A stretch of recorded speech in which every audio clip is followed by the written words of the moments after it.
প্রিয় নওশরী জলপাইবাসী, আসসালামু আলাইকুম। যে যেখান থেকে আমাকে দেখছেন আপনাদের প্রতি আন্তরিক শুভেচ্ছা অভিনন্দন জ্ঞাপন করছি। অত্র এলাকায় কৃষক, মেহনতি জনতা এবং শিক্ষক, শিক্ষিকা এবং যারা কর্মরত আছেন, যারা প্রবাসী আছেন আমাদের এলাকা থেকে, সবার প্রতি আমার আন্তরিক শুভেচ্ছা অভিনন্দন জ্ঞাপন করছি। প্রিয় এলাকাবাসী, আজকের আপনাদের সম্মুখে এসেছি শুধু আপনাদের অধিকার এবং আপনাদের কাজ বুঝে দেওয়ার জন্য।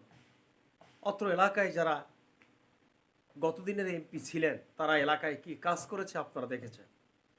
আজকের ভোট এসছে, নির্বাচন এসছে, তারা কিন্তু এখন আপনাদের এলাকায় যে মাথায় হাত রেখে বিভিন্ন রকমের ভঙ্গিতে আপনাদের সম্মুখে একটা অভিনয় করে শুধু ভোট নেওয়ার জন্য আপনাদের কাছে চলে যাচ্ছে। তাদেরকে জিজ্ঞেস করবেন, ভোটের সময় আপনারা এসে মাথায় হাত বুলিয়ে যান, ভোটের পরে আপনারা কই থাকেন?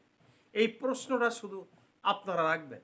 আপনাদের প্রতি আমার সুদৃষ্টি এবং আপনাদের মঙ্গল কামনা করছি সর্বাঙ্গিকভাবে। আমি শামসুল ইসলাম সোলজার, নলছিরি জালুকাঠির প্রত্যেকটা পরিবার ভালো থাকুক এবং তাদের সুস্বাস্থ্য দীর্ঘায়ু কামনা করে আমি শেষ করলাম। সবাই ভালো থাকবেন। আল্লাহ হাফেজ।